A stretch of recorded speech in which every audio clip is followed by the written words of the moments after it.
próximo viernes. Tengo mucho que hacer. Ya voy a empezar, chicos. Ya está, creo. Empezamos luego, ¿no, Mar? Sí. Listo. Ya, Quetzal. Ya. Bueno, son las 12 en punto y vamos a dar inicio a la plática que vamos a tener el día de hoy. No me voy a tener a presentarlo porque la moderadora lo va a hacer, sino voy a presentar muy rápido el seminario, ¿no? Que surge de una serie de temáticas que se vienen estudiando alrededor de la historia económica de Estados Unidos y ahora a partir de la relación que se mantiene en la frontera entre México y Estados Unidos, que ahora toma forma de seminario, ¿no? Ya no únicamente una serie de conferencias, sino un seminario más en forma, que va a tener varios eventos, que igual la maestra Lina nos va a mencionar un poco más adelante, pero que está organizado mediante o por la Universidad Autónoma de Coahuila y el programa de especialización en Historia Económica de la Facultad de Economía de la UNAM. Entonces, bueno, la idea es darle continuidad a estos trabajos, ver distintos enfoques, distintas temáticas y problemáticas, como lo hemos venido haciendo hasta ahora, ¿no? Por ahí el doctor Mar Velasco, el doctor David y el doctor Gavino han estado también muy al pendiente de la organización y la estructura del evento, el seminario, ¿no? Entonces, bueno, únicamente decirles eso, que estamos continuando con estas mesas de trabajo y que van a ser a lo largo de todo el año, ¿no? Ya tendremos la oportunidad de subir la información en las distintas, pues, sobre todo en las redes sociales del programa de especialización en Historia Económica. Y bueno, únicamente era presentar eso, ¿no? Quien va a llevar la sesión es la maestra Lina Gutiérrez y pues le paso la voz y justo antes de pasársela, mencionarles que la convocatoria justo del programa de especialización en Historia Económica está abierto. Entonces, que revisen la página del posgrado, la página de Facebook, ¿no? El campo de Historia Económica tiene dos especializaciones, una en Historia Económica y otra en Historia del Pensamiento. Ahí pueden revisar fechas, programas y demás, ¿no? Entonces, es lo único, Alina. Muchas gracias. No, pues gracias a ustedes. Quiero darle la bienvenida a todas las personas que nos están observando a través de la página de Facebook de la especialización de Historia Económica. Y decirles que, bueno, en la sesión de hoy podrán mandar sus comentarios, estar participando. En esta sesión de hoy, 15 de abril del 2021, segundo año de encierro de pandemia, tenemos el gusto de presentarles al doctor César Francisco Duarte Rivera, que va a presentar el tema que ha titulado Las transformaciones del papel del Estado en el manejo del dinero en Estados Unidos en el siglo XXI. El doctor César Duarte es licenciado y maestro en Economía por la Facultad de Economía de la UNAM y es doctor en Historia Moderna y Contemporánea por el Instituto de Investigaciones Dr. José María Luis Mora. Actualmente es investigador postdoctoral en la División de Estudios de Posgrado de la Facultad de Economía de la UNAM.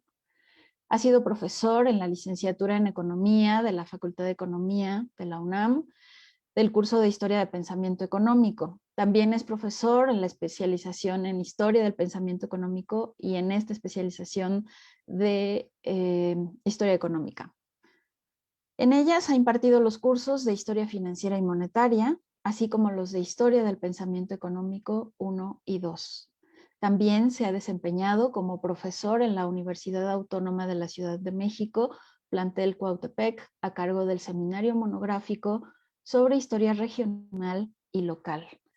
En 2011 publicó el artículo Programas anticrisis y déficit fiscal en Estados Unidos en la revista Hola Financiera, y en 2017 publicó El patrón oro y la Gran Depresión en Chile, 1925-1935 en América Latina en la historia económica. Es un gusto escuchar lo que hoy tiene para presentarnos. Le damos la bienvenida y le cedo la palabra al doctor Duarte. Muchas gracias, Alina. Bueno, buenas tardes a todos. Primero que nada, me gustaría agradecer a los organizadores de este seminario y también felicitarlos porque creo que este tipo de esfuerzos hacen falta en la facultad, ¿no? Me parece que hubo un momento en que digamos, en que se realizaban con mucha frecuencia este tipo de eventos y últimamente siento que se ha abandonado un poco, ¿no? Entonces el retomar esto se me hace algo muy valioso que hay que seguir, digamos, impulsando para los estudiantes y también para que nosotros podamos discutir justo lo que estamos trabajando, ¿no? Siempre es importante saber lo que opinan los demás de lo que estamos haciendo. Bien, el tema que les planteo, el tema que preparé, déjenme comparto.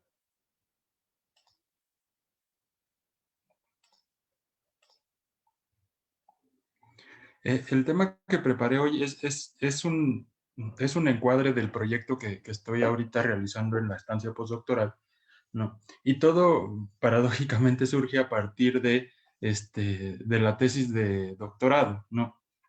Y digo paradójicamente porque la tesis de doctorado tuvo que ver con un estudio del funcionamiento del sistema monetario de la Ciudad de México a finales del Porfiriato, ¿no?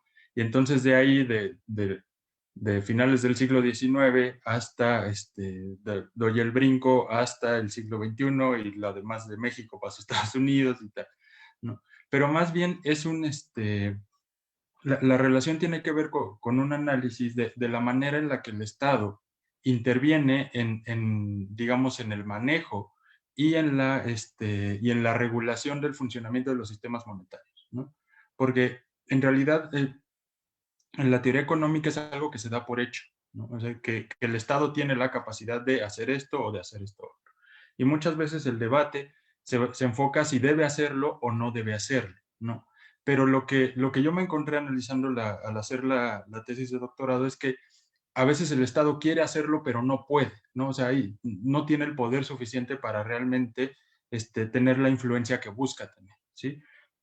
En ese sentido, un poco quise ver lo que está pasando en la historia más reciente, ¿no? Y analizar justamente cómo ha pasado esto y en una economía tan grande con un banco central tan grande como es la Reserva Federal de los Estados Unidos, ¿no? Ver hasta qué punto han logrado alcanzar ese papel.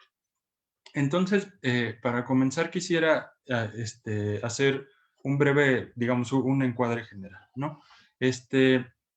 Según la misma Reserva Federal, la Reserva Federal tiene 5 funciones, ¿no? La primera es conducir la política monetaria del país para promover el pleno empleo, los precios estables y las tasas de interés de largo plazo moderadas en la economía estadounidense. Esta me parece que es la que todo el mundo conoce, digamos, la que identificamos como función básica de un banco central.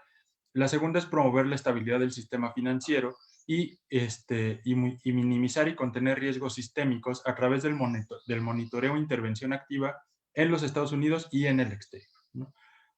Es decir, garantizar que los sistemas financieros funcionen de manera adecuada y que para que cumplan la función que deberían de cumplir o para la que se supone que están hechas, que ser los intermediarios que permiten financiar la actividad productiva, ¿no?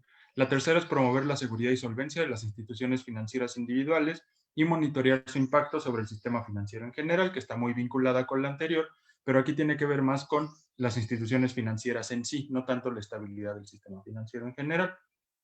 La cuarta es fomentar la eficiencia y seguridad de los sistemas de pagos y liquidación a través de servicios a la industria bancaria y al gobierno estadounidense que faciliten las transacciones y pagos en dólares, es decir, permitir que el dinero circule de la manera más, digamos, sin enfrentar obstáculos, sin enfrentar trabas y que lo haga de la manera más rápida posible para garantizar la liquidez de todos los agentes en el sistema. La quinta es promover la protección al consumidor y el desarrollo de la comunidad, y aquí dice que revisa leyes de protección al consumo, ¿no? Busca hacer investigaciones y tratar de hacer análisis respecto a situaciones que están pasando con el fin de mejorar el bienestar común, y etcétera, etcétera, etcétera, ¿no?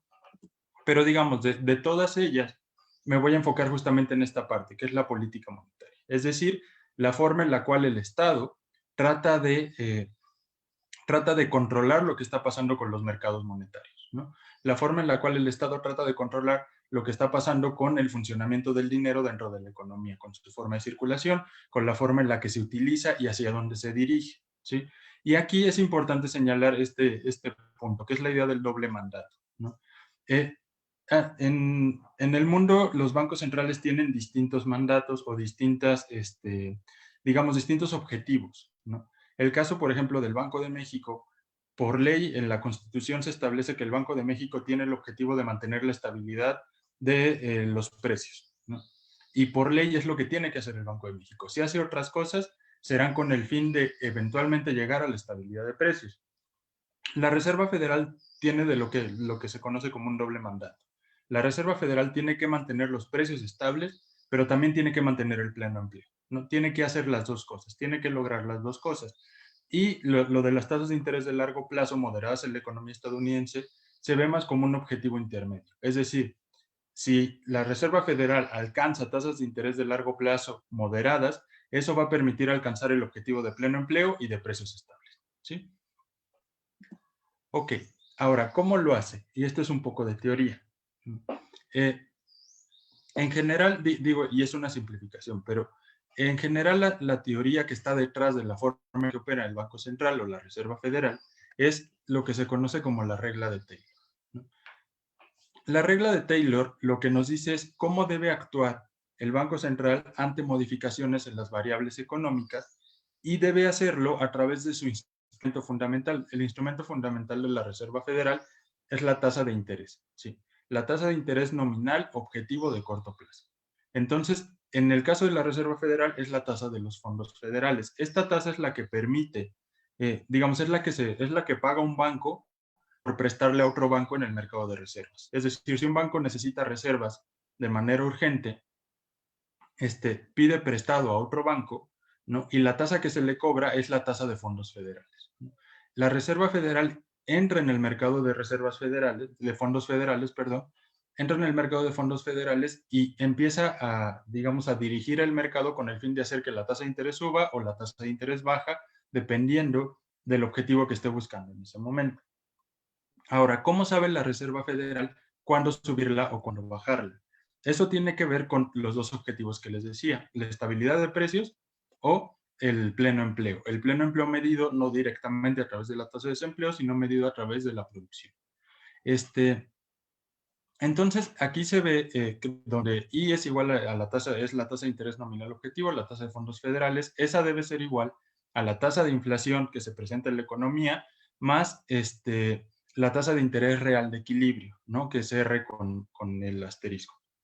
Esa tasa de interés real de equilibrio es un tema que se ha discutido mucho en teoría, es un tema que viene desde teorías del siglo XIX y tal, pero más bien se considera que cuando la tasa de interés es igual a esa tasa de interés real, ¿no? La economía está en pleno empleo y los precios no crecen de manera excesiva, ¿no? Pues en pocas palabras es eso, es como la tasa de interés perfecta, ¿sí? Es muy difícil estimarla, es muy difícil medirla porque todo parte de un montón de supuestos de cuándo la economía va a alcanzar el pleno empleo, cuál es la tasa de inflación que va a garantizar que se mantenga en pleno empleo, pero, digamos, hacen estimaciones.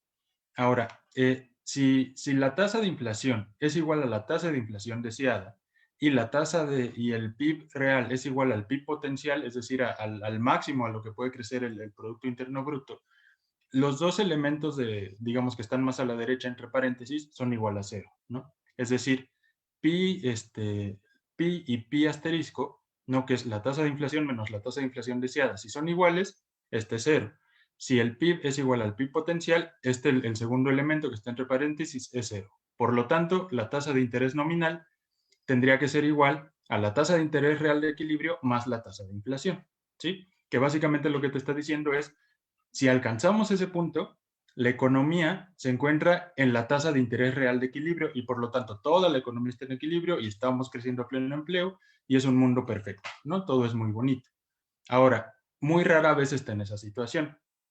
Entonces, lo que tiene que hacer la Reserva Federal es ir ajustando esta tasa de fondos federales de acuerdo a las diferencias que identifica entre la tasa de inflación y la tasa de inflación deseada y el PIB real y el PIB potencial. Entonces, por ejemplo, si la tasa de inflación deseada es mayor que la tasa de inflación que está, digamos, que se está presentando en la economía, la Reserva Federal lo que va a querer es que la tasa de inflación, digamos, la tasa de inflación aumente y por lo tanto va a bajar su tasa de interés, ¿no?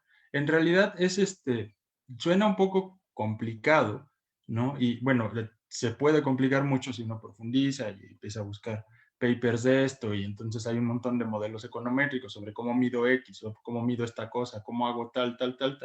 Pero básicamente lo que tiene que hacer la Reserva Federal en pocas palabras es, tiene que mover la tasa de interés buscando que la tasa de inflación sea igual a la que busca y que el nivel del producto sea igual al que busca, ¿no? El problema es que cuando, por ejemplo, aumenta la tasa de interés, eso tiende a hacer que la tasa de inflación baje, pero también tiende a hacer que el nivel de empleo, que el nivel de producción disminuya, ¿sí? Entonces, a medida que se acerca a un objetivo, se aleja del otro objetivo, ¿no? Entonces, tiene que hacer ese juego en el cual tiene que encontrar ese punto medio donde la inflación no sea ni demasiado alta, pero tampoco sea demasiado baja, y el nivel del PIB no sea tan alto, pero que tampoco crezca tan rápido que genera mucha inflación, ¿no? En pocas palabras, es así, digamos, en términos generales, cómo actuaría la Reserva Federal. Si la tasa de interés es relativa, la tasa de interés será relativamente alta, lo que implica una política monetaria contractiva, cuando la inflación sea más de lo que se desea o la producción esté por encima del nivel de pleno empleo, ¿no? Es decir, si se da cualquiera de esas dos situaciones, la Reserva Federal va a aumentar la tasa de interés. Y ahora, aplica una política monetaria expansiva o bajar su tasa de interés cuando la inflación está por debajo de la deseada, ¿no? O cuando la producción está por debajo del nivel de pleno empleo, ¿no? Entonces ahí lo que va a hacer es bajar la tasa de interés. Hasta ahora, digamos, bueno, hasta hace unos años, el principal problema que se temía al usar este tipo de instrumentos era, bueno, ¿qué pasa si al mismo tiempo tengo inflación, pero tengo estancamiento, ¿no? Es decir, quiero que crezca el PIB, pero quiero que baje la inflación, ¿no? Entonces, ahí había o sea, si aumentaba la tasa de interés, aumentaba el PIB, pero aumentaba la inflación, ¿no? Si disminuía la tasa de interés, disminuía la inflación, pero también disminuía el PIB, ¿no? Entonces, ese parecía que era el gran temor. Sin embargo, eso prácticamente no se ha presentado en la economía estadounidense en los últimos 30 años, ¿no?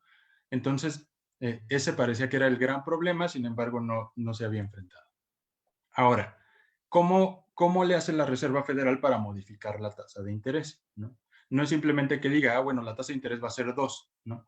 Aunque muchas veces así lo parece. Si uno revisa las noticias, dice, bueno, la Reserva Federal salió y anunció que ahora la tasa de interés va a ser 1.25%, ¿no? Y la tasa de interés es 1.25%. La cuestión es que esa tasa de interés es de un mercado, el que les decía, este mercado donde los bancos se piden dinero prestado. Entonces, lo que hace la Reserva Federal es, y esta es una cita de Janet Yellen, que fue la presidenta de la Reserva Federal hasta hace poco tiempo, y que ahorita es parte es la secretaria del Tesoro de Joe Biden, ¿no?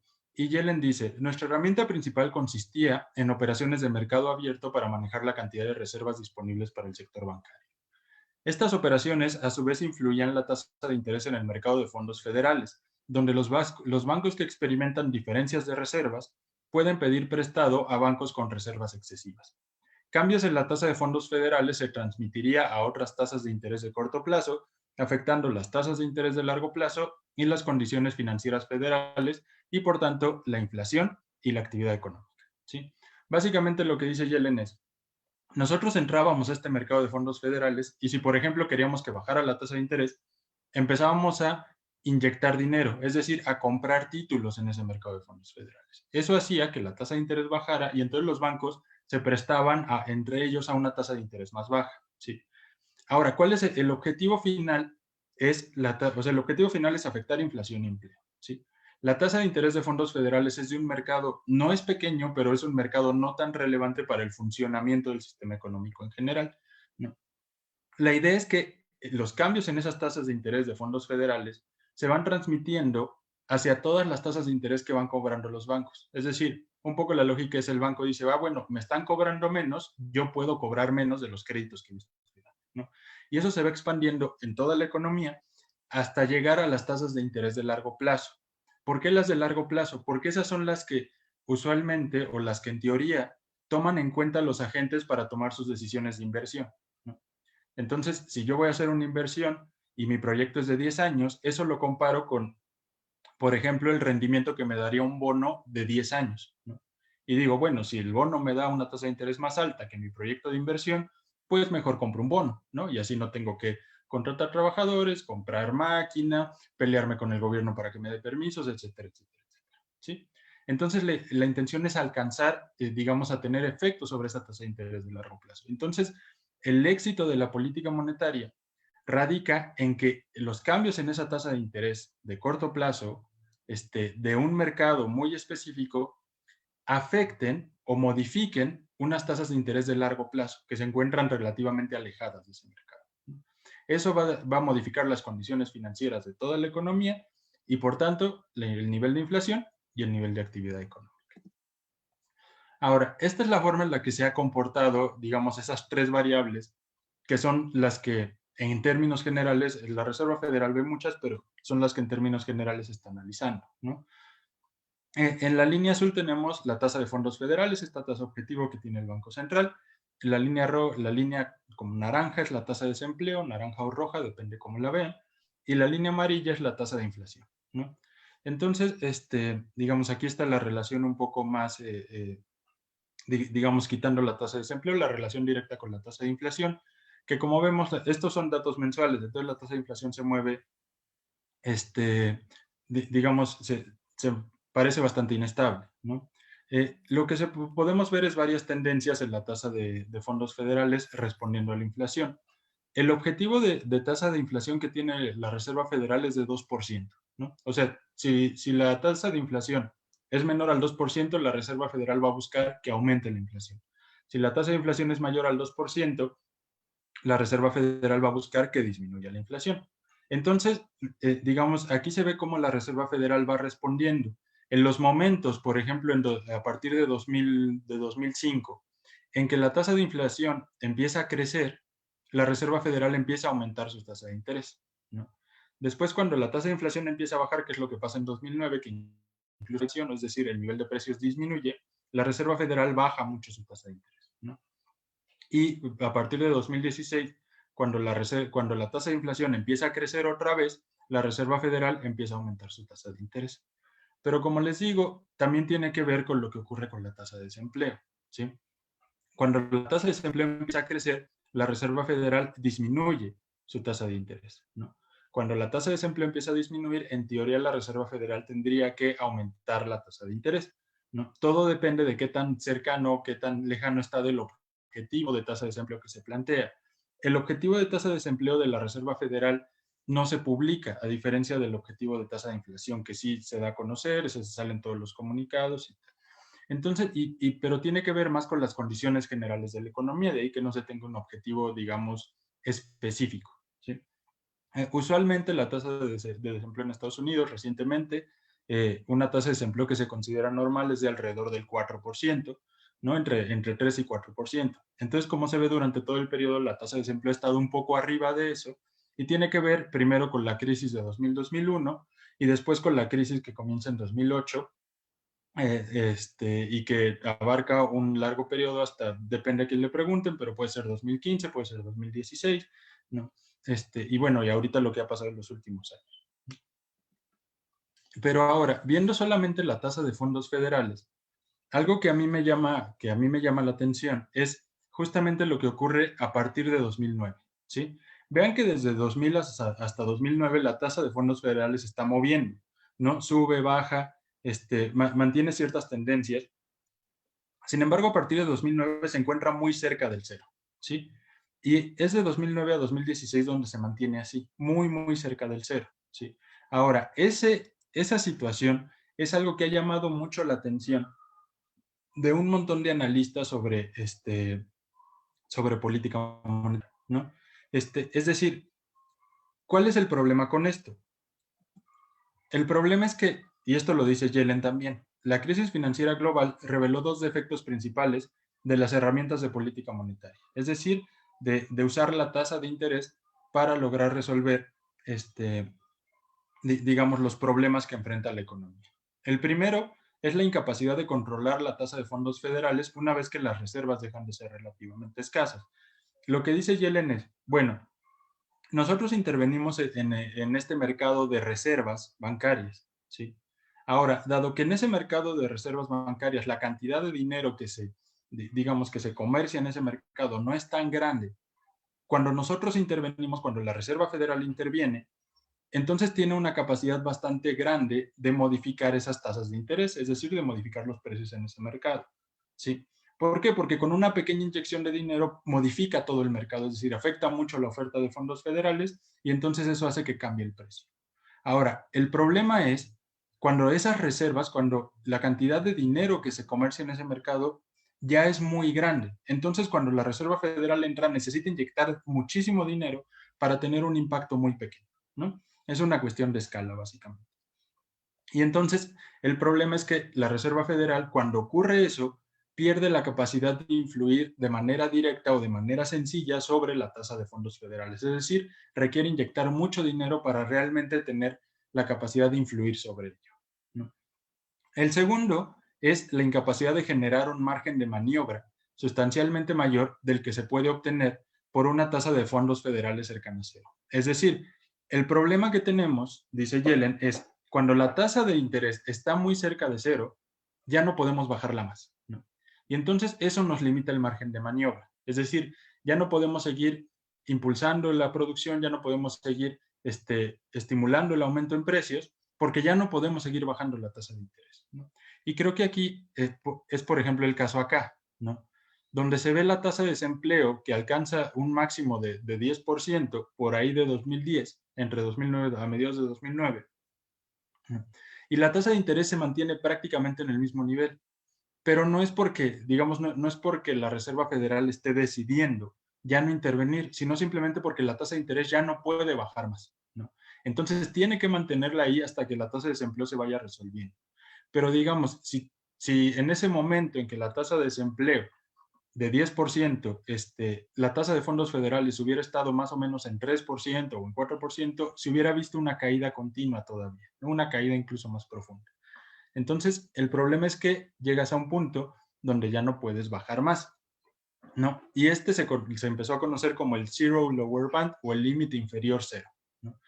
Y es un concepto que se ha utilizado mucho recientemente en la teoría económica justamente para explicar este fenómeno, porque esto que le pasó a la Reserva Federal a partir de la crisis de 2008 es algo que le ha pasado a distintos bancos centrales a lo largo del mundo justo a partir de la crisis. En el Banco de Japón eso ocurrió en los 90s y se ha mantenido más o menos ahí desde entonces. Pero para el resto de los bancos centrales del mundo era un fenómeno nuevo, era un fenómeno reciente, ¿sí? Entonces, ese límite inferior cero se explica por la combinación de dos factores, según estas teorías. Uno es el costo de las tenencias de efectivo, es decir, para las personas, tener efectivo implica un costo, ¿no? Y ese costo se mide por la diferencia entre la conveniencia de mantener efectivo y el costo de almacenarlo. Parece que mantener dinero no implica un costo, ¿no? O sea, lo metes en tu cartera, no pasa nada, ¿sí? Cuando tienes cantidades de dinero más grandes, implica un costo porque tienes que manejar cuentas, ¿no?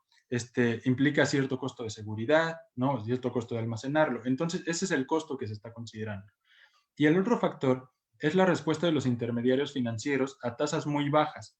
Y entonces, los intermediarios financieros, cuando las tasas de interés son tan bajas, pueden reaccionar de cierta manera que bloquean ese mecanismo de transmisión. Esto que les platicaba de que empiezas con esta tasa de interés del mercado de fondos federales y llegas en esa tasa de interés de largo plazo con la que se toman decisiones, ¿no?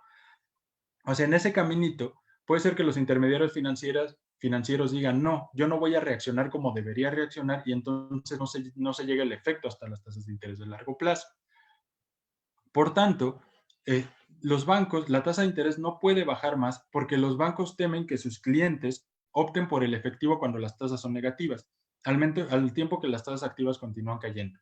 Es decir, los bancos que deberían seguir el camino dicen, yo no voy a entrar en el terreno de tasas de interés negativas. ¿Por qué? Una tasa de interés negativa para alguien que deposita dinero implica pagar por depositar dinero, ¿no? Cuando se realiza un depósito a plazo en un banco, normalmente el banco paga una tasa de interés, ¿sí? Si esa tasa de interés se vuelve negativa, la persona que está depositando le tiene que pagar al banco por recibir ese depósito. Entonces, los bancos dicen, yo no puedo cobrarles, porque entonces si hago eso, las personas no van a depositar su dinero en el banco. ¿Por qué lo depositarías si te van a cobrar? Mejor lo guardas o lo inviertes en otro lado. Pero eso ocurriría al tiempo que las tasas activas continúan cayendo, es decir, que las tasas que los bancos cobran por prestar dinero siguen cayendo. Entonces el banco se quedaría sin recursos para prestar y además lo que obtiene de ganancias por por el interés que cobra está cayendo, ¿no? Entonces los bancos se rehúsan a que la tasa de interés baje más. Ahora, ¿cómo se resolvió esto? Bueno, ¿cómo se intentó resolver? Y aquí empezó a aparecer esta idea de las políticas monetarias no convencionales, ¿no? Que fueron un montón de instrumentos o de estrategias que utilizaron los distintos bancos centrales con el fin justamente de influir sobre la actividad económica sin, digamos, siendo incapaces de utilizar la tasa de interés, ¿sí?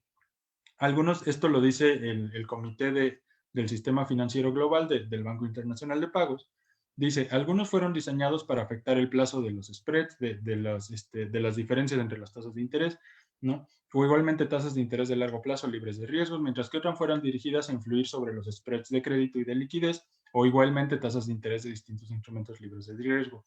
Algunos instrumentos buscaron restaurar las condiciones de liquidez y las valoraciones de los activos en el sistema financiero como medio para apoyar el mecanismo de transmisión de la política monetaria, ¿no?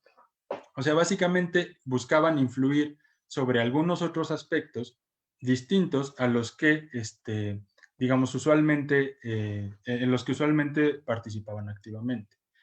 Algunos de los instrumentos utilizados incluían la compra en gran escala de activos o la llamada flexibilización cuantitativa o quantitative easing por sus siglas en inglés, que me parece que fue la más famosa. El segundo es el forward guidance.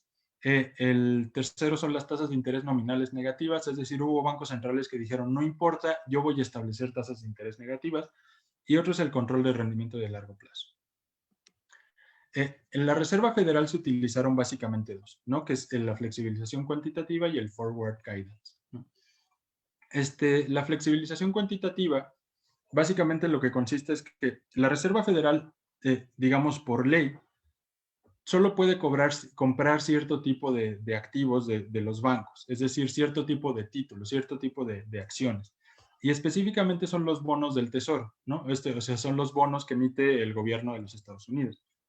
Entonces la Reserva Federal solo podía comprarle a ellos y cuando hace sus operaciones de mercado abierto, lo que hacía era justamente eso. Entraba al mercado y le compraba a todos esos bancos esos bonos del gobierno, esos bonos del Tesoro, ¿no? A cambio de dinero y ese dinero ya entraba al mercado de fondos federales. Ahora lo que empezó a hacer la Reserva Federal es ampliar la hoja de balance del Banco Central comprando activos, los cuales podían ser bonos del gobierno, es decir, los mismos que lleva comprados, que siempre había comprado, pero también podía comprar activos emitidos por el sector privado, ¿no? Básicamente lo que compró son activos que estaban respaldados por hipotecas. Todo lo que pasó en la crisis de 2008, o todo estalló a partir de la crisis en el mercado hipotecario, ¿no? De que un montón de gente que tenía créditos hipotecarios dejó de pagar sus créditos hipotecarios, eso hizo que muchos bancos entraran en crisis porque no estaban obteniendo ganancias y eso, digamos, creó un efecto dominó que fue afectando instituciones cada vez más grandes, hasta que bancos enormes como, por ejemplo, Citibank, estuvo a punto de quebrar, ¿no? Entonces, algunos de los activos que empezó a comprar la Reserva Federal fueron justamente activos cuyo valor estaba respaldado por esa hipoteca que no se había podido cobrar, ¿no? Entonces, el Banco Central entró a comprar ese tipo de activos, ¿sí? Ahora, eso lo hizo, hubo 3 rondas, por llamarlo de alguna manera. La primera fue en marzo de 2009, que fue la primera vez que se anunció este tipo de plan, donde se compró 1.7 trillones de dólares. La segunda fue en noviembre de 2010, donde se compraron 600 miles de millones de dólares. Y la tercera fue en septiembre de 2012, que esta duró casi 2 o 3 años, y se compraron en total 3.8 trillones de dólares, ¿no? Entonces, la base monetaria de Estados Unidos, en parte como consecuencia de, digamos, de estas compras de la Reserva Federal, pasó de 837 mil millones de dólares en agosto de 2007 a más de 4 trillones para 2015, ¿no? ¿Cuál es la intención con este tipo de medidas? Lo que quiere hacer la Reserva Federal, o el objetivo fundamental de la Reserva Federal al tomar este tipo de acciones, es, uno, al comprar estos activos, o sea, más allá de los bonos del gobierno, sino estos activos que les digo que en el momento en que la Reserva Federal intervino, prácticamente no tenían valor, o sea, su precio en el mercado era nulo, nadie los quería, de hecho se hablaba de activos basura. La intención es que al comprar estos activos, aumenta su demanda y hace subir los precios. Eso provee liquidez a los mercados. Y entonces los mercados pueden, digamos, dinero que tenían perdido en estos activos que ya no tenían valor, pero que habían tenido un valor en el momento en que se compraron, la idea era subir de alguna manera el precio para que se pudieran vender y entonces inyectar, eso le da liquidez a los mercados para que a cabo los proyectos de inversión. Es decir, que puedan recuperar parte de ese dinero y puedan utilizarlo para invertirlo en las cosas y generar una aceleración de la actividad económica. La otra era dar una señal a los mercados de que las autoridades monetarias pensaban mantener las tasas de interés bajas por un periodo largo, lo que llevaría a los inversionistas a pujar por menores tasas de interés de largo plazo, ¿sí? Es decir, un temor que se tenía o algo que se afirmaba era que en realidad las tasas de interés no estaban funcionando porque los inversionistas estaban seguros de que en el momento en que las cosas empezaran a mejorar un poquito, la Reserva Federal iba a aumentar otra vez las tasas de interés. Entonces decían, bueno, mejor espero a ese momento para invertir y obtener una tasa de interés mayor que invertir ahorita, ¿no? Entonces los inversionistas estaban esperando ese momento en que la Reserva Federal iba a echarse para atrás en esta política expansiva. La intención de la flexibilización cuantitativa era justamente dar una señal de que no lo iban a hacer, o sea, de que iban a mantenerse en esas tasas de interés bajas durante un periodo largo de tiempo, ¿no? Y entonces aquí se ve, digamos, cómo al final esa forma de, digamos, esa política de la Reserva Federal de ir al mercado y comprar bonos y de esa manera determinar un precio, en realidad es cada vez menos efectiva y entonces comienza a depender cada vez más de lo que piensan las personas que va a hacer, ¿no? Pero no en sí de lo que está haciendo, sino de lo que esperan que vaya a hacer, ¿no? Y entonces la decisión y todo el mecanismo de transmisión recae en lo que piensan esas personas, ¿sí? Y entonces lo que están tratando de hacer es modificar esas expectativas. ¿Cómo reaccionan los agentes ante lo que está haciendo el Estado, ante lo que está haciendo la Reserva Federal?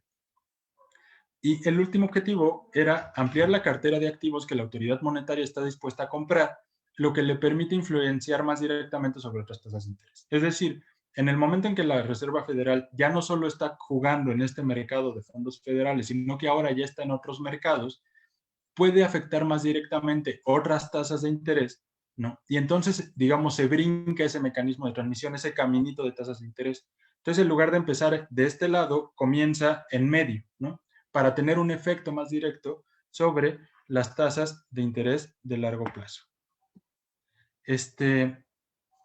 Bien, el otro es el Forward Guidance, que son unas comunicaciones constantes por parte de las autoridades monetarias en las cuales dan a conocer cómo esperan que la economía y la política se comporten en el futuro, ¿no?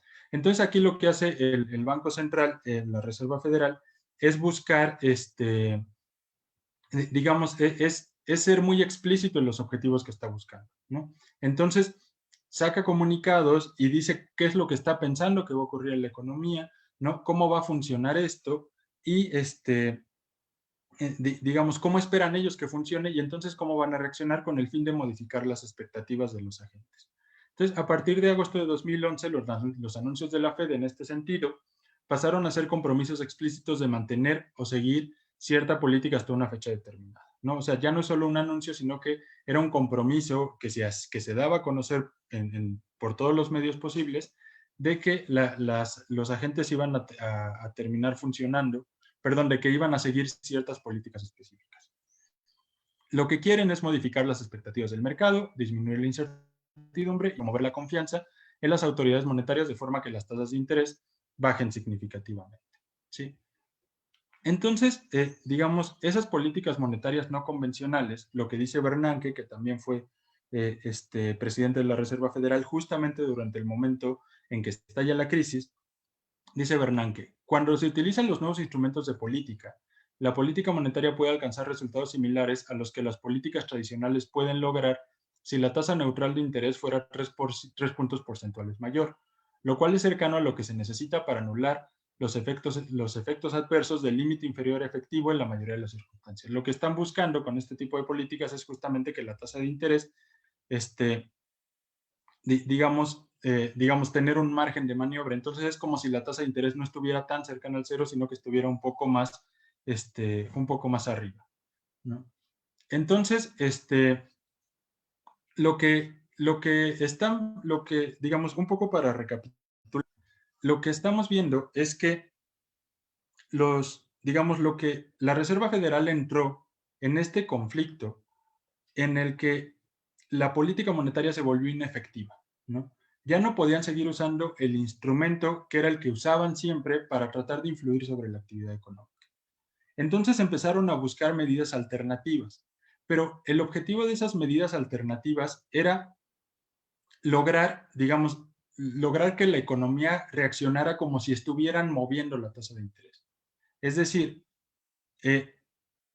no buscaron afectar a los mercados de otra manera, sino que siguieron con la misma lógica de tasa de interés, pero empezaron a aplicar políticas que hicieran, que permitieran que la tasa de interés tuviera un mayor margen, ¿no? Entonces, el diagnóstico que tiene que ver con la incapacidad de la tasa de interés de seguir bajando, partía de condiciones meramente económicas, ¿no? O sea, de condiciones que son normales en el funcionamiento del sistema capitalista. Es decir, que los bancos no estaban dispuestos a aceptar una tasa de interés más baja, etcétera, etcétera, ¿sí? Entonces, lo que se estableció es que las condiciones del mercado establecen un límite a la caída de las tasas de interés, el cual puede ser superado mediante medidas alternativas, ¿no?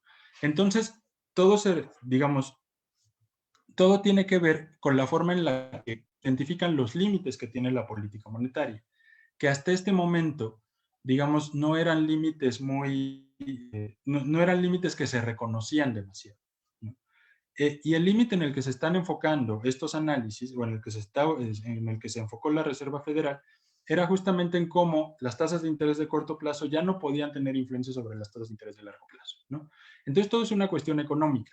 Todo se limita a una cuestión técnica, o al menos es de lo que parte este análisis, ¿sí?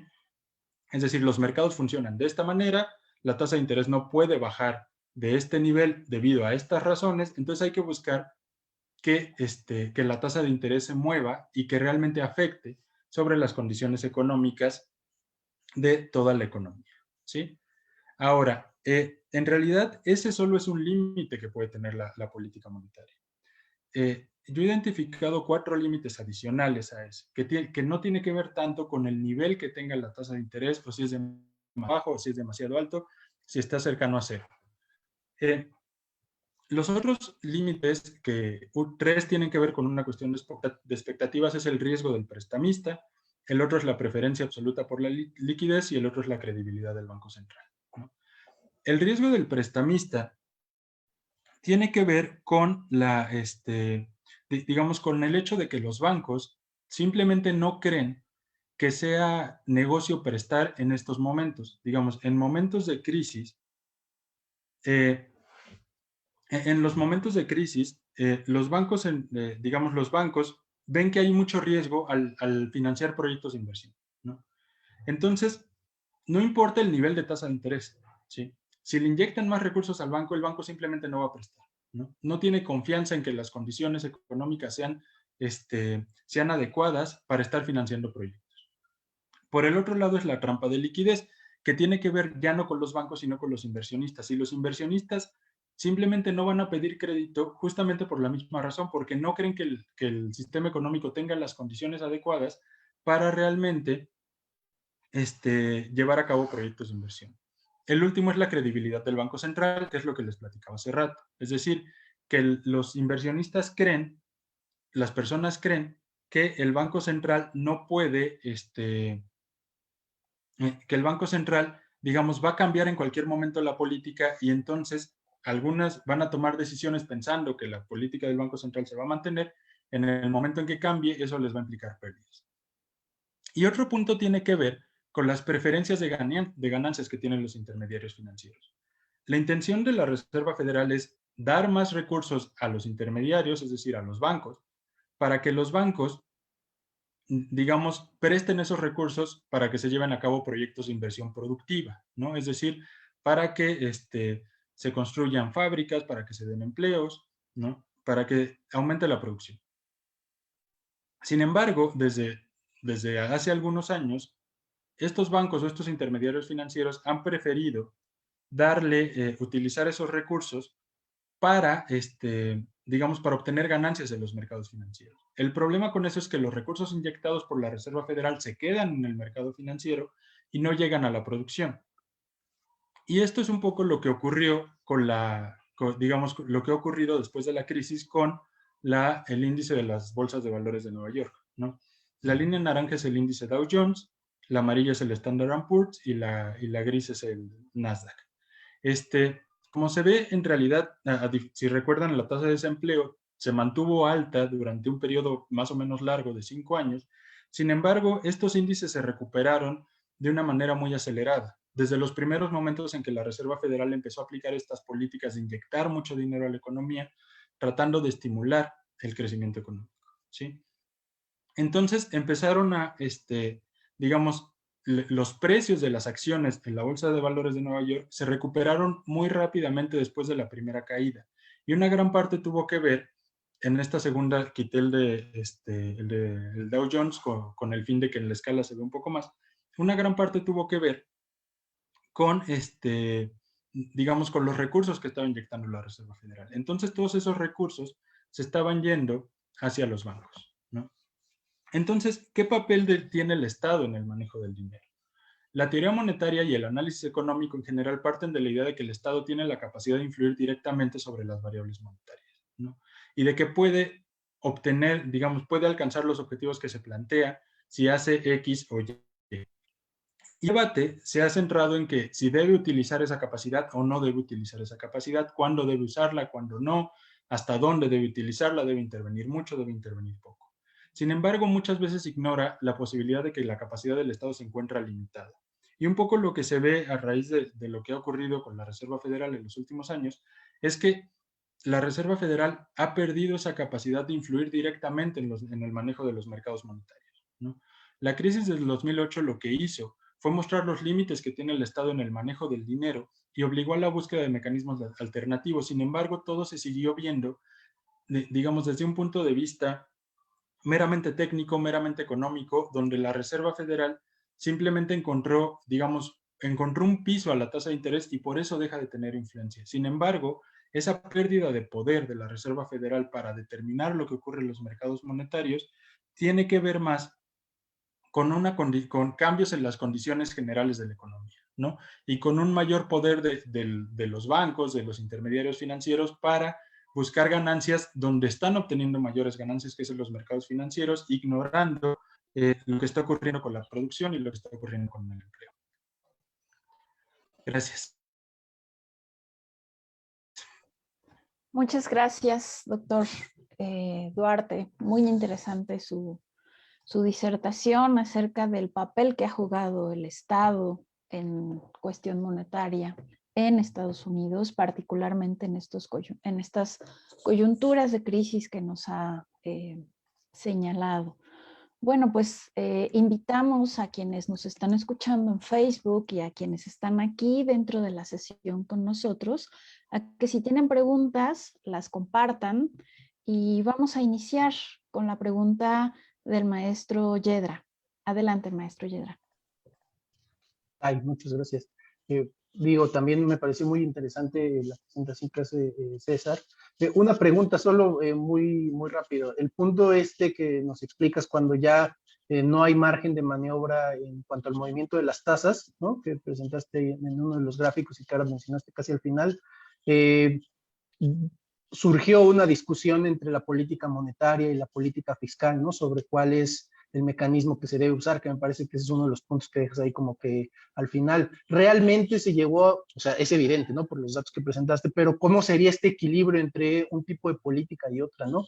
Porque, pues, sobre todo para el manejo de este tipo de crisis, pues cuando ocurre esto con la política monetaria que había jugado un papel tan central en los últimos años, o que juega un papel tan importante, y que pareciera que la política fiscal, bueno, pues quedaba ahí como un poco relegada, ¿no? Pero vemos ante estas situaciones que pues no, ¿no? Entonces, ¿cómo se podría matizar o llegar a un equilibrio entre ambas políticas o de plano inclinarse por una y dejar a la otra en segundo plano?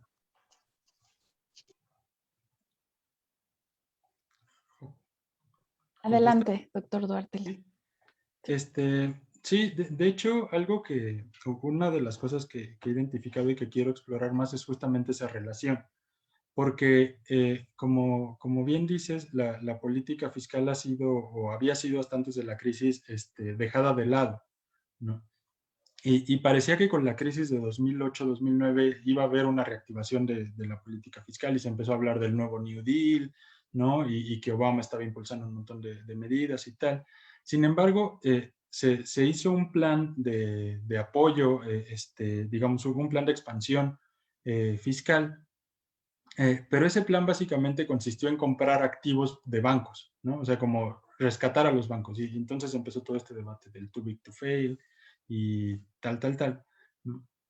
Y entonces, y después de eso, ya no se siguió con digamos, con ese tipo de medidas. De hecho, el Congreso lo debatió, el Congreso de los Estados Unidos, ¿no? Y empezaron a hablar de que había temor de que otra vez hubiera déficit fiscal, ¿no? De que se cayera en déficit y eso pudiera generar inflación y tal, en momentos en que las tasas de desempleo eran muy altas. Entonces, básicamente digamos, toda la responsabilidad de resolver los problemas de desempleo o de caída en la producción han recaído en la Reserva Federal, ¿no? De hecho, hay un artículo muy interesante de un economista, me parece que es Sims, que ganó el premio Nobel recientemente, ¿no? Y justamente ahí lo que él plantea es que la política fiscal debe utilizarse para mantener la estabilidad de precios, es decir, para mantener la inflación. Entonces, normalmente, o al menos desde licenciatura, te enseñan que es al revés, ¿no? O sea, la política monetaria es para los precios, la política fiscal es para la producción. Entonces, o sea, parece que se está invirtiendo la relación. Y el problema tiene que ver justamente con eso, con que la política monetaria tiene estos límites y no tiene esa capacidad que la política fiscal podría llegar a tener en teoría, ¿no? Ahorita, este año se aprobó el programa de Biden, ¿no? Que es un estímulo fiscal para tratar de sacar a la economía y tal. Entonces hay que ver qué pasa con eso, ¿no? Porque otra vez, ya no lo metí porque apenas lo estoy explorando, pero a partir de la pandemia, la Fed hizo exactamente lo mismo, ¿no? O sea, bajó mucho la tasa de interés, otra vez alcanzó ese límite muy bajo y como que ya no puede hacer nada más, ¿no? Entonces, ahora parece que sí la política fiscal está entrando a jugar, pero hay que ver hasta dónde, qué tanto dura, ¿no? Pero en general creo que, digamos, al menos en los últimos 20 años, parece que la tendencia es que la política fiscal no es una opción, ¿no? Y todo recae sobre la política monetaria. Muy bien. Tenemos una pregunta más de alguien que aquí dentro de la sesión preguntó en este sentido de lo que usted está exponiendo. ¿Qué sucede ahora que Estados Unidos tiene una tasa de inflación tan alta? Yo no sé si me parece que era Arnaldo quien hizo esta pregunta, si quiere ampliar su pregunta o la dejamos así. Pero bueno, esa es la pregunta, doctor Duarte. Ok. Bueno, actualmente, de lo último que yo revisé, no es tan alta la tasa de inflación. De hecho, la del año pasado incluso estuvo por debajo del objetivo, ¿no? Que era 2%, ¿sí? Me parece que fue 1.8, 1.9 por ahí, ¿no? Entonces, más bien ahorita la preocupación tiene que ver con lo que está ocurriendo con la producción, lo que está ocurriendo con los niveles de desempleo en Estados Unidos, ¿no? A partir de la pandemia. Entonces, justamente, digamos, en estas situaciones, eso que les platicaba de que la Reserva Federal tiene que elegir entre si estimula el empleo o si estimula los precios, ¿no? En esta situación no hay tanto esa elección, ¿no? Tiene que estimular el empleo, o sea, porque no hay mucha preocupación por los niveles de inflación, ¿no? Y eso también ha tenido que ver con la forma en la que se da la crisis por la pandemia, ¿no? O sea, básicamente hay una caída en la oferta, pero también hay una caída de la demanda que probablemente sea más fuerte que la caída en la oferta. Entonces los precios tienden a bajar, ¿no? No hay suficientes ventas. Entonces, ahorita la preocupación es eso, qué hacer con la producción y con el empleo, y los niveles de inflación digamos, no es una preocupación actual que tenga la Reserva Federal, me parece. Muy bien, muchas gracias. Doctor Velasco, me parece que tenía una pregunta. Sí, hay varias dudas, César. Es muy interesante lo que acabas de exponer, ¿no? En realidad, porque creo que pues es un tema que discutimos poco, ¿no? Entre historiadores económicos, porque de los años 2000 para acá, pues los vemos muy cercanos, ¿no? O sea, eh, no obstante, alcanzo a ver un montón de puentes entre lo que has expuesto de la política, de los cambios de la política monetaria de los Estados Unidos, de la Reserva Federal en particular, ¿no? Y pues varios puentes con temas históricos que creo que valdría la pena poner sobre la mesa, porque creo que se abren un montón de discusiones, ¿no? Es decir, estas políticas tienen un constante diálogo con decisiones y fenómenos históricos, ¿no? Bueno, empezaría por uno, ¿no? Que es que resulta bastante peculiar, bueno, no sé si peculiar desde la realidad mexicana, ¿no? Porque, bueno, tú sabes que el mandato del Banco de México dice que pues, solamente se tiene que preocupar por el nivel de precios, ¿no? Eso dice la ley del 94, ¿no? Para llegar a eso, ¿no? Para llegar a esa ley del 94, bueno, tú sabes, sabemos un tanto, los que estamos aquí, la larga historia desde 1925 y los diferentes procesos de autonomía, ¿no? De la ley de la autonomía del Banco de México. ¿En qué momento, no? ¿En qué momento?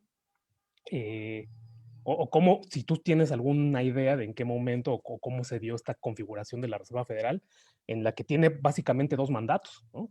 Es decir, sí, la estabilidad de precios, el nivel de precios, pero también el pleno empleo, ¿no? Te lo digo un tanto porque hay toda una discusión desde la perspectiva de la historia de la banca central, ¿no? De los modelos, de los distintos modelos de banca central y qué debemos entender históricamente por un banco central. Y la Reserva Federal es un caso bastante peculiar del cambio y transformación de un... Es decir, decimos la Reserva Federal, pero en realidad son 12, 13, ¿no? ¿Cuántas son? Entonces, digamos, en nuestro imaginario vemos una sola, pero en realidad son muchas, ¿no? Que se están articulando en una toma de decisiones. Y eso tiene que ver con un desarrollo histórico de la propia banca, de la banca privada inclusive, de Estados Unidos, ¿no? Que tiene un diálogo intenso con la historia de la banca en México, ¿no? Que un tanto es lo que quizá el puente también tiene que ver con la otra pregunta, ¿no? ¿Hasta qué punto tú alcanzas a ver que estos impactos, que tiene impacto en las decisiones de la política monetaria en México, estos cambios y adecuaciones de la política monetaria en los Estados Unidos, ¿no? Que me parece, pues, bueno, yo, sinceramente yo no los conocía, ¿no? Esto de la flexibilización cuantitativa, ¿no? Me parece que es una cosa que bastante peculiar, que al final de cuentas, de lo que nos está hablando también, o de lo que nos va a hablar también, es como de estas, no sé, cuando lo estabas exponiendo me imaginaba una especie como de parche que se le quiere poner a la política monetaria, ¿no? Que no obstante se le está saliendo el aire, ¿no? O sea, porque al final lo que nos estás diciendo es que todos estos incentivos, ¿no? Perdón, todas estas medidas de la Reserva Federal, de algún modo, pues se están escapando otra vez por el sistema financiero, ¿no? O sea, al final se está promoviendo la especulación, o sea, tú en tu gráfica es genial, ¿no? O sea, baja la tasa de interés, ¿no? Y pones ahí, ¿no? Los datos y la recuperación del mercado financiero, pues, es casi, digo, instantáneo decir instantáneo es un decir, ¿no? Pero la recuperación del sistema financiero, pues ahí se ven las gráficas, ¿no? Entonces, ¿hasta qué punto hasta qué punto tendríamos que voltear a ver, ¿no? Por ejemplo, lo que sucedió en la crisis del 29, ¿no? Que había tasas de interés a veces tan bajas previo a la crisis, ¿no? Que estaban alimentando la propia especulación, ¿no? Y hasta qué punto esto también se podría convertir en un referente, ¿no? Y aquí va el punto a poner sobre la mesa, ¿no? Es decir, tú, Alina ya nos dio tu CV, ¿no? Y tú eres historiador, ¿no? Historiador económico, ¿no? Eh, a- ¿Hasta qué punto, ¿no? Se puede entablar este diálogo, entre la política, entre las medidas de política económica, de política monetaria, y la historia monetaria y financiera, ¿no? Cómo establecer estos puentes, pues, ¿no? Un tanto también invitando a la gran mayoría de los colegas que están conectados, ¿no? Que son casi, veo muchos historiadores, ¿no? Entonces, bueno, por ahí la verdad es que me parece que es pues muy esclarecedor muchos de los puntos que estás dando, César. Para tener un tanto, digo, lo digo desde un tipo que se ha quedado estudiando muchas cosas del siglo XIX y de repente le llega de sopetón esto y me pongo a pensar pues en muchas cosas de este diálogo con la historia, ¿no? Sí, justo empiezo un poco por lo último, ¿no? O sea, cómo establecer esos puentes. Y es algo que me ha, digamos que he estado tratando de darle vueltas, ¿no? Mucho. Y me parece que el puente más importante es justamente ese, que también es algo que pasa mucho en historia, ¿no? O en historia de la banca central, ¿no? O sea, por ejemplo, cuando uno ve o analiza la historia del Banco de México, pareciera que, o sea, es como todo este esfuerzo por establecer el Banco Central y tal, y cuando se logra establecer ya es un gran éxito y es como, bueno, ya, ¿no? O sea, ya se logró, ya todo perfecto, ya tenemos este instrumento súper poderoso para que el Estado intervenga y tal, ¿no? Y lo que me parece que esto que estoy estudiando muestra es que tampoco es tan fácil, ¿no? O sea, tampoco es que ya tienes y además es el caso de Estados Unidos, ¿no? Que es como el Banco Central, es la Reserva Federal, ¿no? Entonces, al final las transformaciones en el sistema económico tienen que, van minando un poco el poder que tiene esta institución, ¿no? Y que también ha tenido que ver con las transformaciones recientes, ¿no? O sea, con la entrada del neoliberalismo, ¿no? La pérdida de poder del Estado, ya sea que, aunque, bueno, sé que hay muchas discusiones, ¿no? Sobre si se le quita el poder al Estado o el Estado está cediendo el poder y tal, ¿no? Pero creo que lo que se ve es que en estos momentos de crisis en que trata de recuperar esa posición, ya no puede hacerlo, ¿no? O al menos no de la misma manera que antes, ¿no? Entonces, en esa visión de largo plazo, digamos, el ceder en algún momento, en los 80s, 90s, el darle muchas libertades al sistema privado, a los bancos privados, a todas estas bolsas de valores, ¿no? Eso les permitió tener tanto poder que después ya no los pueden controlar, ¿no? Y digamos, y la única forma en la que se podría hacerlo sería, bueno, no sé, pero un poco jugando a eso, ¿no?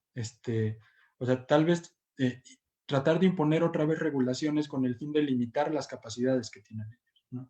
Pero en un mundo mucho más globalizado, ¿no? Donde, bueno, tú pones regulaciones, se van para allá nada más y tal, entonces es mucho más complicado, ¿no? Entonces, el Estado tiene que enfrentar estas dificultades para mantener eso que en algún momento tal vez estuvo dispuesto a abandonar, ¿no? Respecto a lo que comentabas del doble mandato, en realidad la peculiaridad de la Reserva Federal es que no siguió la tendencia de todos. O sea, hasta los 80s, la mayoría de los bancos centrales no es que tuvieran ese doble mandato explícito, pero se sobreentendía implícitamente que el Banco Central iba a intervenir o que el gobierno, o sea, porque tiene que ver también con la idea de la autonomía, ¿no? El gobierno le iba a decir al Banco Central, oye, tenemos problemas, necesito que financies estos proyectos, necesito que hagas esto, necesito que hagas tal, ¿no? Entonces, a partir de todos los procesos que se dan en los 80s, justamente con todo este movimiento del neoliberalismo, ¿no? Las hiperinflaciones que se dan en América Latina, ¿no? Y toda esta crítica al gasto excesivo del gobierno, el gobierno se extralimitó en lo que hace, o sea, fue demasiado ambicioso y tal. Entonces lo mejor es que el Banco Central opere por fuera, ¿no? Opere como una entidad autónoma, tome sus propias decisiones y tenga sus propios objetivos, además, ¿no? Entonces, en el momento en que todos estos bancos centrales a lo largo del mundo, incluido, por ejemplo, el Banco Central Europeo, que desde que se funda con esa intención de únicamente mantener la estabilidad de precio, ¿no? En el momento en que todos están haciendo eso, la Reserva Federal es la única que no lo hace de los bancos centrales importantes, ¿no? En la que no está dispuesto a hacer esa reforma, ¿sí? Lo paradójico aquí, que digamos que desde cierto punto de vista pareciera benéfico para, digamos, con el fin de utilizar este instrumento para estimular la producción y tal, ¿no? Lo paradójico aquí es que dijo, lo que parece que se decidió, que tiene que ver con lo que comentaba Quetzal, ¿no? Parece que se dice, bueno, entonces el Banco Central va a ser el que se va a encargar de eso, pues que se encargue de eso, ¿no? Y entonces el gobierno deja de utilizar la política fiscal, ¿no? Entonces, el Banco Central se va a encargar, va a ser la política económica, ¿no? O sea, ya no tienes política industrial, o sea, todo este movimiento de digamos, de retraimiento del Estado, ¿no? Pareciera que fue como, bueno, échale todo al Banco Central, ¿sí? O sea, el Banco Central se encarga, ¿no? Nosotros cobramos impuestos, gastamos en gasto corriente y tal, y ya, ¿no? Entonces me parece que en esa visión de largo plazo, justamente todo eso es lo que va llevando a digamos, a estas transformaciones y estos límites que se encuentran, ¿no? Porque es algo con lo que no se contaba, que es lo que platicaba al principio, o sea, el gran temor era que hubiera esta inflación, es decir, que hubiera estancamiento y que los precios subieran, ¿no? Y ahí sí, como que no había solución, ¿qué iba a hacer el Banco Central? Pero no se contaba con la situación de que el Banco Central simplemente iba a dejar de tener influencia sobre los mercados, ¿sí? Y ahora, y respecto a la situación de las tasas de interés y cómo van creciendo los mercados, eso es otra parte que estoy explorando, pero me parece que muchas partes de las burbujas, de las burbujas más recientes se pueden explorar partiendo un poco de la política que está haciendo la Reserva Federal, ¿no? Entonces, digamos, eso fue solamente la Bolsa de Valores de Nueva York, pero justo después de la crisis 2010-2011 hubo una burbuja muy grande en los commodities en el mercado de Chicago, ¿no? Últimamente, en los años más recientes, hemos estado viendo la burbuja que hay en las criptomonedas, ¿no? O sea, como que esa gran liquidez que se está inyectando está buscando dónde colocarse, pero siempre en los mercados financieros, siempre tratando de obtener esas ganancias inmediatas, ¿no? No tanto dando crédito y no tomando esos riesgos que implica realizar un proyecto de inversión. Muchas gracias, César. Carla Elizabeth Reina nos hace el comentario de que si nos hicieras favor de sugerir bibliografías sobre este tema para poder ampliar un poco lo que has estado exponiendo. Y Gabino Castillo comenta, entiendo que acá está. Es que son dos comentarios. Muchas felicidades por tu conferencia, César. Sin duda es un tema complejo y muy apasionante. Quiero preguntarte lo siguiente. De pronto, el papel del Estado y el papel de los intermediarios financieros en el manejo del dinero se sienten como dos esferas independientes en Estados Unidos. ¿Lo son? ¿O de pronto los intermediarios financieros son quienes pueden incidir con más intención, con la intención de proteger sus intereses económicos, tasas de interés, precios? ¿Cómo se encuentra un equilibrio entre estos actores para lograr a su vez la estabilidad de la economía? Y hay una pregunta más, pero no sé si prefieras contestar primero esas dos y después la tercera. Entonces, sí, de la bibliografía, al menos esto que ha pasado recientemente, hay un par de artículos de Ben Bernanke, ¿no? Me parece que el más interesante se llama The New Tools of Monetary Policy. Si gustan, o sea, ya sea que me escriban a mí o le escriban a alguno de los organizadores del seminario, y yo con mucho gusto se los comparto, ¿no? Donde ahí él analizando cómo se van dando estas transformaciones, ¿no? Me parece que ese puede ser un punto de referencia importante, ¿no? Porque además es de alguien que, digamos, que estuvo ahí tomando esas decisiones, ¿no? O sea, entonces, me parece un documento interesante. Respecto a lo otro, sí, o sea, siempre hay esta relación muy cercana entre la Reserva Federal y los intermediarios financieros, ¿no? Y de hecho se habla mucho de la revolving door, o sea, de esto de que salen de la Reserva Federal y entran a trabajar a Merrill Lynch y luego regresan a la Reserva Federal y tal, ¿no? Entonces, algo una forma en la que se ha visto, en la que se ha tratado de estudiar esta situación, es que más bien el interés de la Reserva Federal no es estimular el empleo, no es estimular la producción, es simplemente rescatar a los bancos, ¿no? O sea, rescatar intermediarios. Entonces, ¿por qué hizo esto de empezar a inyectar un montón de dinero? Pues porque los bancos necesitaban dinero, entonces les empezó a inyectar liquidez y entonces los bancos tomaron esa liquidez y hicieron lo que platicábamos, ¿no? O sea, lo meten al mercado financiero y empiezan a obtener ganancias. Sin embargo, o sea, creo que digamos, esa interpretación tiene cierta, o sea, creo que es un argumento bastante sólido y bastante lógico. Sin embargo, tampoco, digamos, me parece que haya un desinterés total por lo que pasa con los niveles de producción o con los niveles de desempleo, ¿no? Y que sí se han buscado alternativas ¿no? Y justo la crisis, a pesar de lo que pasó con estos grandes rescates y tal, me parece que representó cierto rompimiento, ¿no? Respecto a esos intereses. O sea, es un poco, bueno, está bien, pero, o sea, está bien, vamos a tratar de salvar a los bancos, pero tú también ayúdame a, a dar más crédito, a ampliar tus facilidades de crédito, a reactivar la economía, ¿no? Porque al final todo depende de lo que haga el sistema bancario para que la política monetaria tenga éxito. Y sin embargo, los bancos siguieron volteando eso a los mercados financieros, ¿no? Y entonces empezó a haber toda esta presión que incluso se manifestó en términos políticos. O sea, durante la presidencia de Trump se la pasó criticando a la Reserva Federal todo el tiempo, ¿no? Porque no estaba siguiendo las políticas que él quería que siguiera, ¿no? Que bueno, sabemos que lo del caso de Trump fue un caso excepcional en la política reciente de los Estados Unidos, ¿no? Sin embargo, sí hay ahí me parece que es el síntoma de una especie de rompimiento en ese funcionamiento normal donde todos parece que tienen los mismos intereses y defienden los mismos intereses.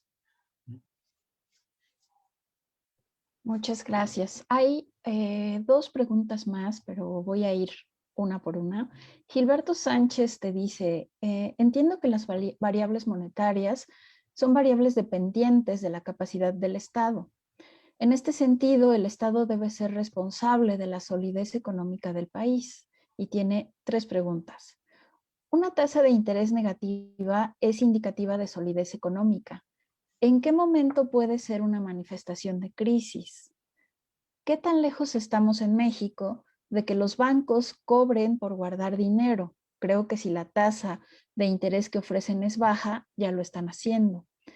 ¿Cuál es el panorama financiero para México como economía dependiente de Estados Unidos y de la banca internacional con la actual crisis económica generada por la actual pandemia? Y bueno, como son tres preguntas, dejémoslo ahí por ahora y después la otra. Ok. Lo de la tasa de interés negativa, no, o sea, no entiendo a qué se refiere con la idea de que es indicativa de solidez económica, ¿no? Y de hecho, un poco lo que se discute es que no existe como la tasa de interés, ¿no? O sea, lo que platicaba de la tasa de interés real, de equilibrio y tal, tiene que ver, o sea, no es una tasa que esté fija, ¿no? Y de ahí que sea un problema medirla. Es una tasa que está cambiando constantemente y depende de las condiciones económicas generales, de cómo se han modificado, y a veces puede estar subiendo, a veces puede estar bajando, ¿no? Entonces, una tasa de interés, digamos, si te dicen una tasa de interés del 3%, eso no implica que la economía está mejor o peor, ¿no? Si te dicen una tasa de interés de 8%, no implica que la economía está mejor o peor. No tiene que ver con todas las condiciones generales. ¿Qué tan lejos estamos en México de que los bancos cobren por guardar dinero? La tasa de interés que se ofrece los bancos es baja y de hecho muchas veces no. Digamos, el depósito, es que aquí hay una diferencia. Cuando se habla de la tasa de interés que pagan los bancos por guardar dinero, no es lo que nos pagan a nosotros por tener la nómina en el banco, ¿no? Ahí no se paga nada. Más bien es por lo que llaman depósitos a plazo, ¿no? Si ustedes van al banco pueden decir, bueno, quiero un depósito a plazo, que es como una inversión, y el banco te dice, mira, tú metes tanto dinero, en un mes te lo regreso y te lo regreso con el 4%, con el 3%, ¿no? Menos impuesto. Pero en realidad, un poco cuando hablaba de la tasa de interés negativa, me refería a que incluso en ese momento el banco te decía, mira, déjalo, regresa por él en un mes y además me tienes que pagar, ¿no? Porque te lo guardé. Ahora, no es un pago que se hace explícitamente al banco, sino que tiene que ver con la diferencia entre la tasa de interés que efectivamente te cobra el banco y cuánto crecieron los precios en ese momento, ¿no?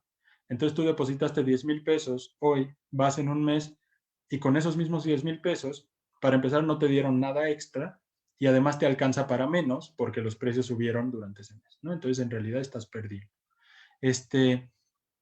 Entonces creo que tiene que ver va más bien por ahí, ¿no? Y ahora, las tasas de interés en México en realidad no son tan bajas. Algo que se mantiene y que preguntaba Omar hace rato y creo que no contesté, es un poco esa relación entre lo que ocurre en Estados Unidos con la tasa, con la política del Banco de México, ¿no? la tasa de interés de Banco de México siempre está por arriba de la de Estados Unidos porque, por definición, México es un país más riesgoso. Entonces, si tiene una tasa de interés igual que la de Estados Unidos, los capitales van a preferirse a Estados Unidos que a México, ¿no? Entonces, siempre tiene que tenerla más alta. Y México nunca enfrentó esta situación en la que la tasa de interés era tan baja que ya no podía disminuirla más, ¿no? Entonces, nunca se enfrentó a esa situación. Ahora, ¿cuál es el panorama financiero para México como economía dependiente de Estados Unidos y de la banca internacional? Con la actual crisis económica generada por la actual pandemia, el Banco de México reaccionó a la pandemia, o sea, a diferencia de lo que pasó con el gobierno federal que aplicó medidas de austeridad. El Banco de México reaccionó aplicando ciertas medidas, pero que también fueron muy, digamos, muy suaves, ¿no? O sea, realmente no aplicó grandes recortes a la tasa de interés, nunca hizo algo así como lo que hizo la Reserva Federal, de empezar a inyectar dinero o de empezar a tratar de influir sobre otro tipo de mercados, ¿no? Entonces, realmente la respuesta no ha sido digamos, tan radical, ¿no? ¿Qué va a pasar en el futuro? Realmente es difícil saberlo, ¿no? Y creo que tiene que ver también con hasta cuándo comience la reactivación económica ya de manera generalizada, ¿no? Tiene que ver con el esquema de vacunación y tiene que ver con cosas que, digamos, que responden a otro tipo de factores, ¿no? Sin embargo, creo que gran parte va a depender de lo que ocurra justamente con ese plan del que comentaba hace rato de Biden, ¿no? De todos estos estímulos fiscales que se están utilizando, ¿no? De ver qué efectos tienen y hasta dónde alcanzan, ¿no? Y creo que va a depender en gran parte de eso. Muchas gracias, César. Una pregunta más. Israel García Solares te pregunta, ¿cuál sería la diferencia entre la regla de Taylor que nos mostraste en tu presentación y la fórmula de establecimiento real de la tasa de interés? Ok. ¿Sería como la tasa de interés real o...? Isra, ¿puedes explicar la pregunta?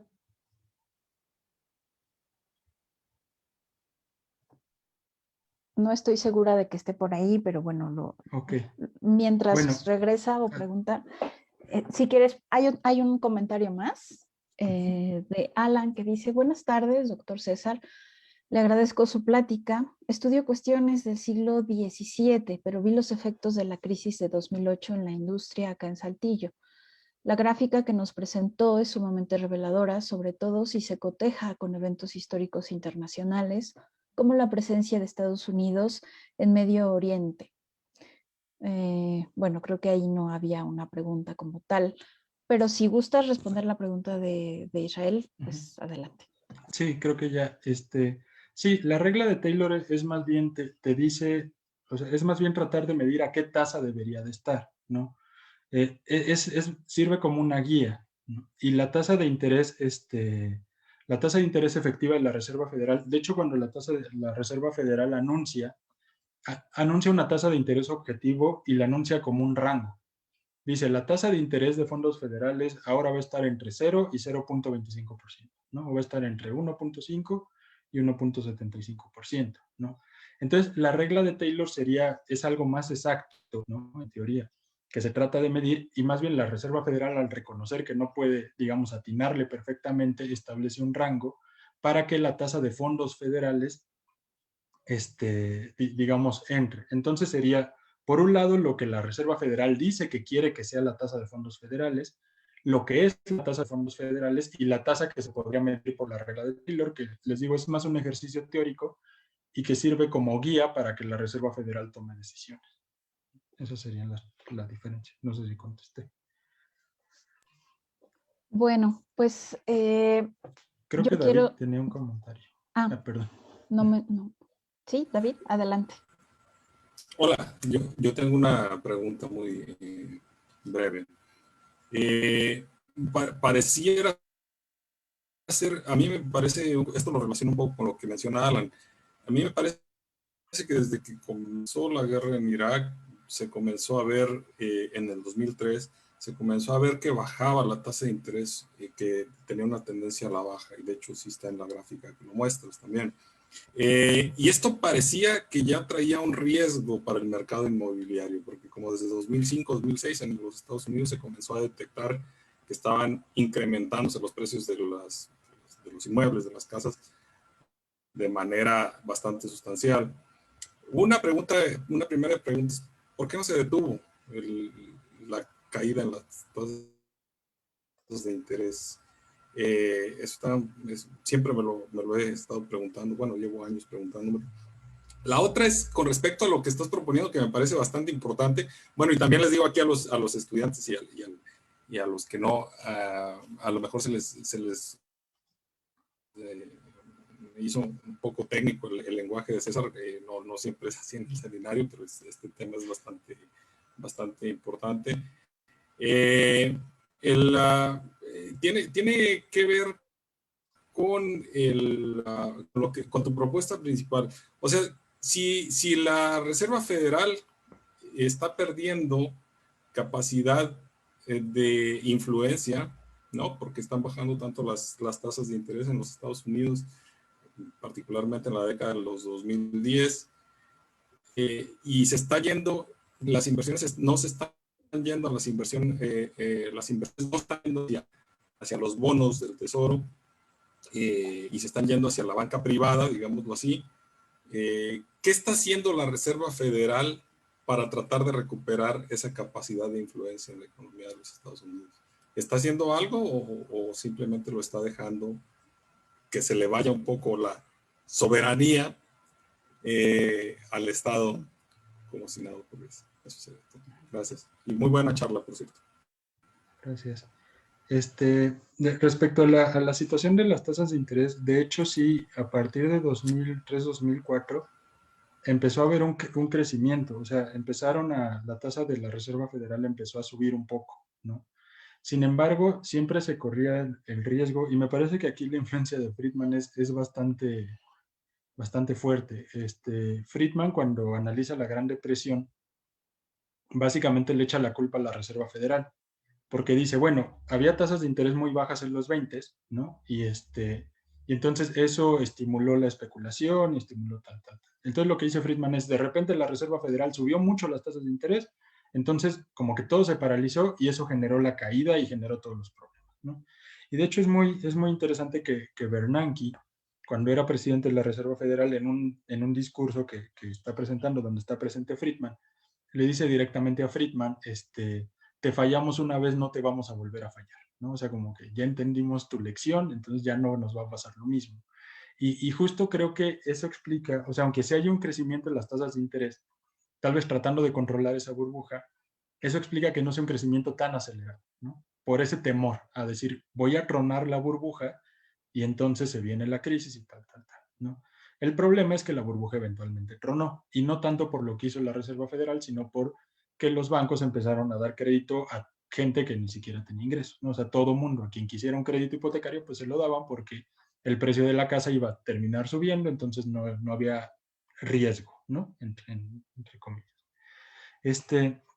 Respecto a lo otro, de qué acciones está tomando la Reserva Federal, y es que creo que ese es el gran problema, ¿no? O sea, la Reserva Federal como tal no puede hacer más, ¿no? Ahí es donde ya tendría que entrar, digamos, otra parte del Estado, que ya sería ejecutivo o legislativo, con el fin de tratar de limitar el poder que tienen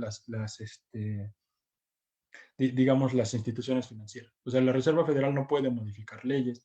La Reserva Federal ni siquiera es la encargada de supervisar los mercados financieros, ¿no? Para eso está la Securities Exchange Commission. O sea, como que la Reserva Federal trata de hacer lo que puede, y de hecho también en ese artículo que les comento de Bernanke, es muy sintomático que en algún punto dice, bueno, sería importante que la política fiscal entre y nos apoye, ¿no? O sea, pero lo plantea así, como la política fiscal también tiene un papel y también tiene que hacer algo, pero desde la Reserva Federal como tal o por sí sola no se puede hacer nada.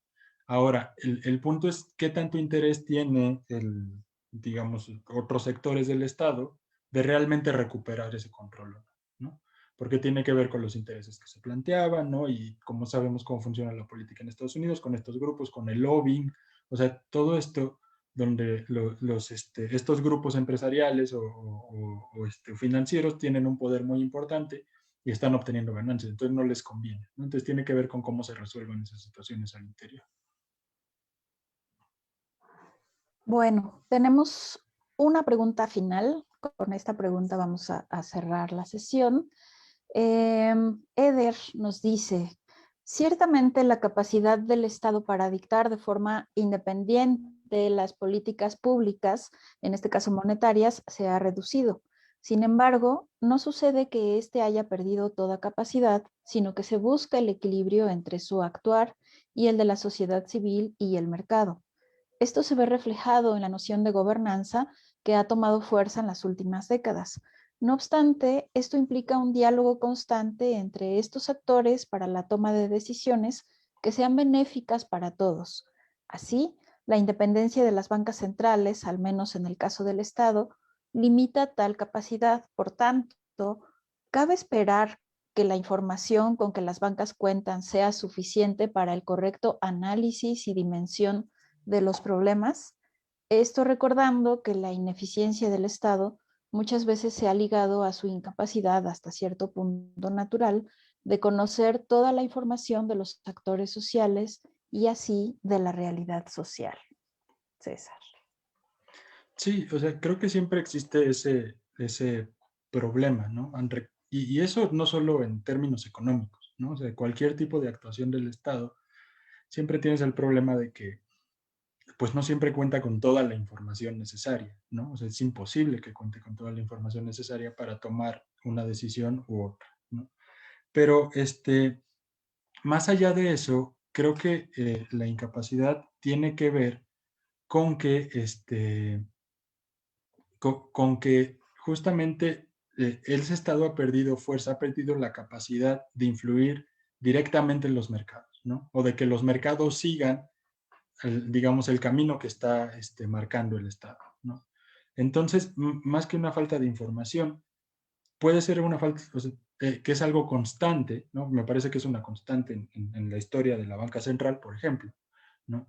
Tiene que ver con que ha perdido relevancia como agente dentro de los mercados, ¿no? Entonces, eso impide que los objetivos que busca se cumplan de manera exitosa.